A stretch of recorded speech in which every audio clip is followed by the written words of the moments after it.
Hey guys, Avery and I are going to teach you about composite figures. So, we have already learned how to find the area and perimeter for two different kinds of shapes, rectangles and squares.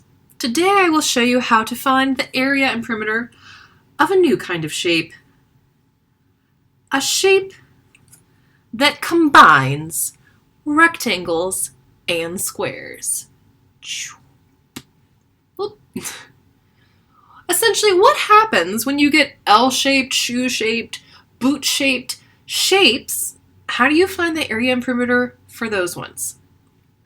Well, it's really simple. I don't know if you've already thought it in your mind. I know I wouldn't have until a teacher taught me. But once you get the hang of it, it gets super easy. The main thing you're going to do is see this as not one shape, but two. You're going to slice it in your mind. You're going to see the rectangle, you're going to see the square, and you're going to mentally karate chop it right at that line. I'm going to draw a dotted line to show where we're talking about. Now I can see that if I can solve for the area of a square, and I can solve for the area of this rectangle, and I already know how, then really all I need to do is add this area to this area, and I'll find the total area. And then if I know how to find the perimeter of a square, it's the same. I'll take the perimeter of this square, and then I'll kind of work through a few things. That's where it gets a little bit trickier, right? Because this little part right here will not extend across. Okay, that is really the simple idea. When you have a composite object like this or shape like this, you just break it up into two smaller shapes.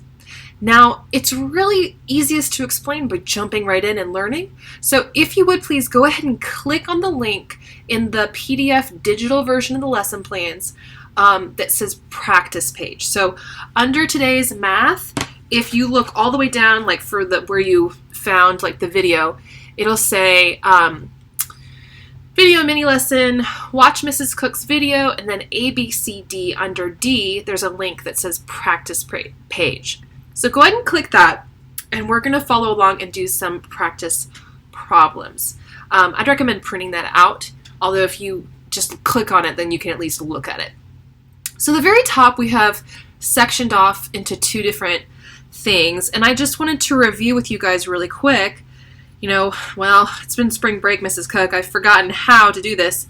So can you please just review with me what we've already learned about rectangles, squares, area, and perimeter. So we're going to do just a real quick review. So to prove that this top one is a rectangle, I'm sorry about all this shiny. Whee! To prove that the top one is a rectangle, I have this wonderful symbol, the tiny little square that we know means that each of those angles is 90 degrees. And then I also know on a rectangle that the long ones are the same length. So I put a line in the center of that. Each of them gets one line to show that whatever this length is, this one's the same length. And then the shorter sides are also the same length, but it's a different length. So they get not one line, but two lines. And an example of this might be that this longer side might be 4 inches long, and this shorter side might only be 2 inches long. But because it's a rectangle, I know that both sides of the set have the same measurement.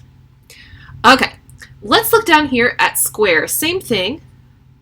Square gets those tiny little squares that show that each angle inside the square is 90 degrees. And squares are special because each of their sides is the exact same measurement. So each side will get only one line. And we'll call that's a little bit smaller than that, so we'll call that 1 inch. And I don't even need to fill it out because I know because of those lines that it's the same measurement all the way around. Okay, so on our practice page, that was like the top left corner to just kind of review.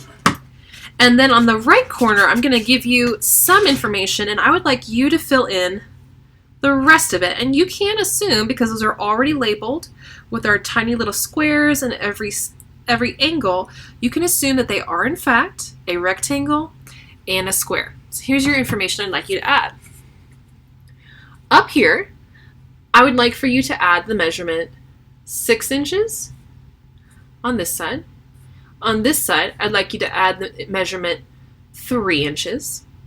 And for your square, I'd like you to add the measurement for one side to be 2 inches. And I would like for you to solve for this rectangle the perimeter and the area. Down here for the square, I would like you to solve for perimeter and area. Okay? So I want you to hit pause on the video, and I want, oh, this shiny! I want you to hit pause on the video and try it for yourself. And when you think you have it, or if you feel kind of stuck, then go ahead and hit unpause and we'll go over it together. Pause. Unpause. Okay. For perimeter, I can assume that the numbers are 6 and 6, or 12, and 3 and 3, which is 6. 6 plus 12 is 18 inches. And this is just inches, not square inches, because it's like a string wrapping around this rectangle. Then for area, I need to multiply the length and the width. The length is 6, the width is 3. 6 times 3 is 18. But this time, the unit is not inches, it is inches squared, square inches. Because that's not like a string wrapping around. That's like little inch cubes piled in the center of it. And then down here for the square, my perimeter is 2 plus 2 plus 2 plus 2, or if I want to think of it this way, 2 times 4, which is 8 inches. My area is 2 times 2, which is 4 inches. And again, because it's area, it's not a string wrapping around, it's blocks in the center, it's square inches, 4 square inches. All right, that was our little review of what we should have already remembered, but there was a whole spring break between. And then now we're going to combine that knowledge to practice with composite figures. So look at the one at the bottom left. It looks kind of like an upside down T, right? There's like a short little stub and then a long, skinny element to it. And we've already got a few things labeled. We've got the top part is 2 centimeters. We've got a side that is 7 centimeters, another side that's 2 centimeters, and then the very long end of it is 12 centimeters. And then they want us to solve for the perimeter and the area. So I have mine drawn up here. And you'll notice that we have some clues going on. We have these lines right here, and we remember that that means same length. Okay, so let's go ahead and fill that in. Let's start there. 2, 2, and 2. All right. And when I have something like that, all the same length, I know that that's really a square. I'm going to block that off just in my mind to kind of help me associate that. And then if this is a square, can you see how once that's blocked off, this long skinny part looks like a rectangle? So let's solve it like it's a rectangle. We can assume that both ends will have the same measurement since it's a rectangle. So this is 2 and this is 2. I'm going to fill that in. Sorry, pen's hard to do. So then what's left to solve? This section right here. Here's where it gets a tiny bit tricky. Because it's a rectangle, I can assume that the total length here is the same as the total length here. Now, I already have some of the measurements, and I just want to know what this little chunk right here is, right? So I'm going to say to myself, what is 12, a full length, take away this much, and I'll have left over this much. 12, take away 7, take away 2, right? 7 and 2 is 9. 12, take away 9. Another way of thinking of it is the difference between 12 and 9. So I'm going to count up from 9. 10, 11, 12. And that means that our amount right here is 3 centimeters. And that's running from this corner to this corner. All right, let's double check it. You ready? 3 plus 2, that's this part right here, plus 7 equals 12. Good. All right, now we have to solve for perimeter. And to do that, we just add up all of these sides. I'm going to try to find some quick math pairs if I can. I have a 3 and a 2 makes a 5. No, I'm just going to do my 2s. 2, 4, 6, 8, 10. 7 and 3 is 10. 10, 20. 20 plus 12 is 32.